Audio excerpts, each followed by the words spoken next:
A couple of days ago, an email came in via my website. I looked at it. I thought, well, this must be a hoax, surely. It purported to come from Seaford Head School in East Sussex. Sadly, I've now learned that it is true. Let me share the contents of the letter with you. Dear parents, carers, and students, for some time now, the houses of Seaford Head School have been named after famous figures who are supposed to represent the school's core values.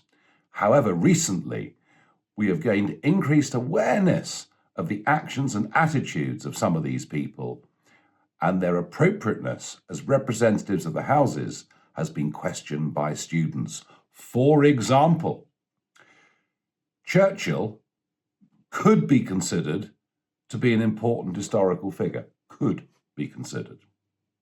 However, we are now more aware that Churchill was a figure who promoted racism and inequality, unfairly imprisoning and torturing many.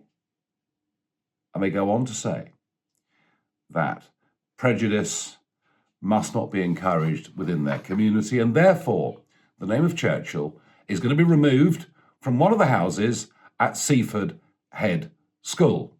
Now, this is signed by two of the sixth form students. They say they've consulted with the student body. They haven't consulted with the rest of the youngsters at that school. They haven't consulted with the parents, who often in these things don't seem to count for very much. I've no doubt, though, they have been encouraged by some of the teaching staff in this school. I could launch an attack on these two students. I could say, don't you idiots realise that if it wasn't for Churchill, Nazi Germany would have dominated Europe, you probably would have grown up speaking German and wouldn't even be able to have free speech and debate and to have your own opinions. But that, I think, wouldn't be fair. We must ask ourselves, why do we have young people who've got these very, very odd, warped views about somebody who actually saved the free world, somebody who, for his whole career, campaigned against anti-Semitism? And the reason is actually it's not the fault of these youngsters.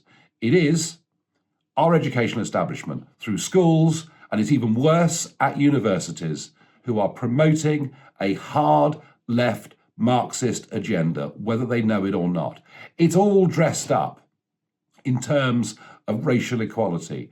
It's all dressed up to be being nice and tolerant about the world. In fact, behind it is a very deep intolerance, a loathing and a hatred of anybody with a different point of view to you. The liberals now are in fact the most illiberal people that have probably ever lived. And it's dangerous because anybody that dares in the classroom to stand up against this kind of narrative will finish up being demonized. And I know this is happening through schools and universities right across our country. There is a cancer in our educational establishment, a small Marxist minority who, through political correctness, are not facing any opposition. These people, be clear, want to destroy our country. And you do that by attacking its heroes. You do that by attacking the Christian principles upon which it was formed. And I would say this, if I was a parent with a child or children at Seaford Head School, I would not put up with this. The silent majority only win if they're prepared to give voice to their true feelings. And yes, of course, there are things that Churchill said or did in his life that might not accord with the way in which we view the world now. But you can't judge every single historical figure by the values that we commonly hold today. That would be ridiculous. In fact, this actually is the route to the very extremism that these people think they're against.